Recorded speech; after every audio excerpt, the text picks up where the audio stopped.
Hello everyone, welcome back. तो मैं आज फिर से लेकर आई हूँ आपके लिए कुछ ऐसे टिप्स एंड ट्रिक्स जिससे आपका काम हो जाएगा बहुत ही आसान।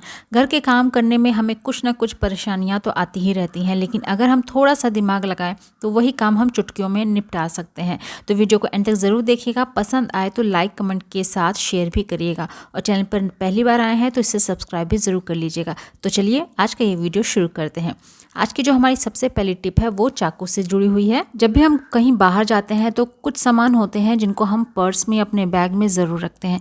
खासकर ये जो नाइफ़ होता है, अगर हम बच्चों के साथ ट्रैवल कर रहे हैं तो ज़रूर रखते हैं, क्योंकि कभी रास्ते में जैसे भूख वगैरह लग जाती है तो फ्रूट्स वगैरह जो है उनको कट करके हम उनको आसानी से दे पाएँ, इसलिए नाइफ्स को हम ज़रूर रखते हैं अपने पर्स में। लेकिन इसके साथ क्या होता है ना कि कभी कभी धोखे से हमारे हाथ भी कट जाता है। अगर हम पर्स में कोई और सामान निकालने के लिए हाथ डालते हैं तो कभी कभार चाकू से हमारा हाथ भी कट जाता है। तो उसके लिए ये वाली ट्रिक आपके लिए लेकर आई हूँ। इस तरीके के स्ट्रॉ आप ले लीजिए आराम से। जब हम फ्रूट वगैरह खरीदते हैं तो उसमें हमें मिल जाते हैं।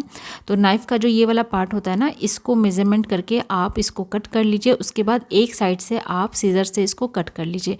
उसके बाद नाइफ़ में इस तरीके से डाल दीजिए और ऊपर से एक रबर बैंड आप लगा दीजिए। अब आपका ये जो नाइफ़ है ना बिल्कुल सेफ़ हो जाएगा। बिल्कुल भी आपका जो हाथ है वो कटने का डर नहीं रहेगा। जब भी आप इसको पर्स में रखेंगे और पर्स को आप दूसरे चीज़ के लिए यूज़ करेंगे, उसमें हाथ डालेंगे, तो ये बिल्कुल भी आपको हार्म नहीं पहुंचाएगी। तो ज़रूर एक बार ट्राई करिएगा, बहुत ही यूज़फुल टिप है।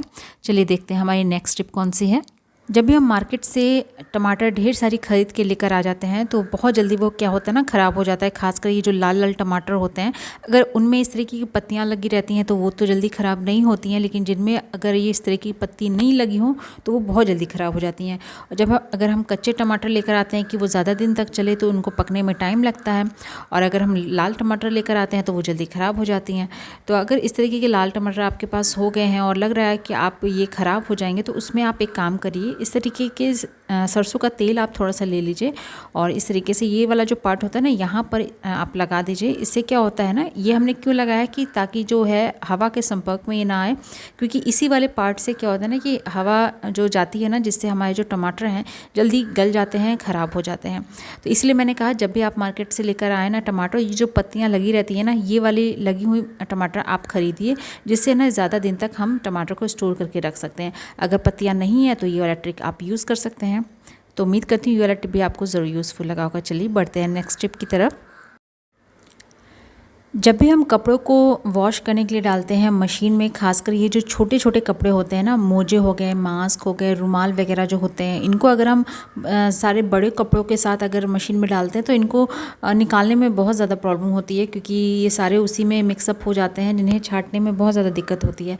तो ये जो ट्रिक आपको बताने वाली हूँ ना, आप ये यूज़ करिए तो आपका काम बहुत ही आसान हो जाएगा। इस तरीके के नेट बैग्स आते हैं, अगर हम चौकोज़ वगैरह बच्चों के लिए ख़रीदते हैं या फिर कोई टॉय वगैरह ख़रीदते हैं ना, तो इस तरीके के नेट रहते हैं। तो आप इनको फेंकिए मत, ऐसे बहुत सारे कामों में ये हमारे यूज़ में आ जाते हैं। तो ये जो नेट बैग होता है ना, आप इसमें इस तरीके से सारे छोटे छोटे कपड़े एक जगह आप इनको रख दीजिए। रुमाल हो गए, मोजे हो गए, मास्क वगैरह, ये सारे कपड़े आप इसमें इस तरीके से डालने के बाद एक अच्छी सी पोटली आप इस तरीके से गांठ बनाकर इसको बना लीजिए। अब आप इसको मशीन में रखिए सारे कपड़ों के साथ, ये बिल्कुल भी मिक्स नहीं होंगे और आपको छांटने में जो परेशानी होती है, आपको मेहनत लगती है, वो आपके यहाँ पर कम हो जाएगी। तो उम्मीद करती हूँ ये वाला टिप भी आपको ज़रूर काम आएगा। तो नेक्स्ट टिप देखने से पहले दोस्तों, अगर आपने अभी तक मेरे चैनल को सब्सक्राइब नहीं किया है तो ज़रूर कर लीजिएगा। तो चलिए देखते हैं हमारी नेक्स्ट टिप कौन सी है। इस तरीके का जो नेल पेंट होता है ना, आप देखते होंगे काफ़ी दिन के बाद अगर हम यूज़ करते हैं तो क्या होता है, ये चिपक सी जाती है बिल्कुल भी। बहुत उसको खोलने में हमें प्रॉब्लम होती है, क्योंकि इसके ऊपर यहाँ पर जो नेल पेंट लग जाता है ना, और जब वो ड्राई होता है ना तो इसका जो कैप होता है वो आपस में एकदम चिपक जाता है, जिससे ये खुलता नहीं रहता है। तो आप क्या करिए, पहले कोई भी शार्प चीज़ से ये जो नेल पेंट की शीशी है ना, इसके ऊपर जितना भी नेल पेंट लगा है आप उसको रिमूव कर दीजिए। तो क्योंकि वो सूख जाता है ना, तो निकालने में थोड़ी सी प्रॉब्लम होती है, तो इस टाइप से आप उसको ईजिली निकाल सकते हैं। आप देख सकते हैं कितना ज़्यादा जो है नेल पेंट जो इस पर चिपक गया होता है वो निकला है। उसके बाद एक पेपर से आप अच्छे से इसको पोंछ दीजिए। उसके बाद आपको करना क्या है, इसके ऊपर थोड़ा सा आपको लगा देना है ऑयल।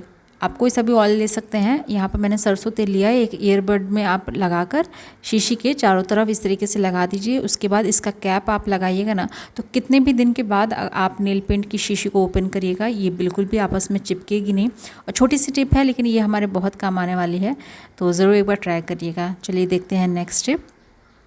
जब भी हम खाना बनाने के लिए कोई बर्तन को वॉश करते हैं तो ये गलती हम सभी महिलाएं ज़रूर करती हैं कि क्या करते हैं ना कि बर्तन लेकर आते हैं और सीधे गैस पे रख देते हैं। उसके अंदर जो पानी रहता है ना वो हम गैस फ्लेम को तेज़ कर देते हैं और फिर हम सोचते हैं कि वो उसी से सूख जाएगा, ड्राई हो जाएगा, उसके बाद हम उसमें तड़का लगाएंगे।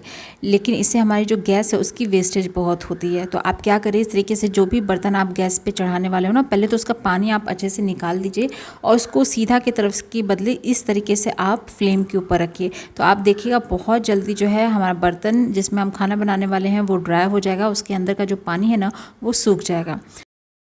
आमतौर पर हम इन बातों का ध्यान नहीं देते हैं, पर ये छोटी छोटी बातों का अगर हम ध्यान देना तो हम काफ़ी सारी अपनी बचत कर सकते हैं। तो उम्मीद करते हैं ये वाला टिप भी आपको यूज़फुल लगा होगा। बढ़ते हैं नेक्स्ट टिप की तरफ। तो अगली टिप में हमें यहाँ पे चाहिए अगरबत्ती। अगरबत्ती का इस्तेमाल हम पूजा वगैरह में करते हैं, पर आज इसका कुछ अलग हम इस्तेमाल करेंगे। आपको क्या करना है, इस तरीके से 7 से 8 अगरबत्ती ले लीजिए। उसके बाद किसी भी पैकेट में, जैसे ये पैकेट अगरबत्ती का ही था, तो इसी में इस तरीके से रखने के बाद हमें जो इसका मसाला है ना वो अलग करना है। तो उसके लिए आप कोई सा भी इस तरीके से हैवी चीज़ लेकर इसके ऊपर टैप टैप करिएगा ना, तो इसका मसाला जो है वो आसानी से अलग हो जाता है। तो इस तरीके से टैप टैप करने के बाद ये अलग हो जाएगा। उसके बाद जो ये इस तरीके से कुछ पाउडर के रूप में आप देख सकते हैं, जैसे ये अगरबत्ती की जो डंडी है ना वो हमें फेंकनी नहीं है, इसका भी हम आगे इस्तेमाल करेंगे। तो आप देख सकते हैं यहाँ पर जो मसाला है वो पाउडर के रूप में बन गया है। तो अब हम इसको क्या करेंगे, निकाल लेंगे कोई भी इस तरीके से प्लास्टिक के कंटेनर में। आपके पास कोई सा भी एक कंटेनर इस तरीके से पड़ा हो, आप उसका इस्तेमाल कर सकते हैं। उसके बाद इस कंटेनर में रखने के बाद आपको यहाँ पर लेना है एक टिश्यू पेपर। आप टिश्यू पेपर अगर आपके पास नहीं है तो आप न्यूज़पेपर का भी इस्तेमाल कर सकते हैं। और उसके कंटेनर के ऊपर हमें ऊपर से इस तरीके से लगाने के बाद एक रबर बैंड से इसको टाई कर देना है। और जो हमने अगरबत्ती की जो डंडी को अलग रखा था ना, वही डंडी आपको लेना है और इस तरीके से खूब सारे जो है होल हमें कर लेना है। तो आप देख सकते हैं अब हम इसका इस्तेमाल करेंगे अपने कबर्ड में, अपने शू रैक में, अपने बुक शेल वगैरह में। कभी कभार होता है ना कि उसमें से एक अजीब सी स्मेल आने लगती है, खासकर बरसात के मौसम में। तो ये जो अगरबत्ती की भीनी भीनी खुशबू होती है ना, उस स्मेल को, बैड स्मेल को दूर भगाएगी। बस आप कुछ कुछ दिन में जो है इसको थोड़ा सा शेक कर दिया करिएगा और जो भी आपके कबर्ड में जो कपड़े होंगे ना उसमें से बिल्कुल भी बैड स्मेल नहीं आएगी, बहुत ही अच्छी सी खुशबू आएगी। जब भी होता है ना कि हम कबर्ड खोलते हैं तो एक अजीब सी स्मेल आने लगती है, तो वो स्मेल को ये दूर करेगी। तो ज़रूर एक बार ट्राई करके देखिएगा। तो दोस्तों कैसा लगा आज का ये वीडियो। उम्मीद करती हूँ आज के जो सारे टिप्स और ट्रिक्स हैं ना आपको ज़रूर पसंद आए होंगे।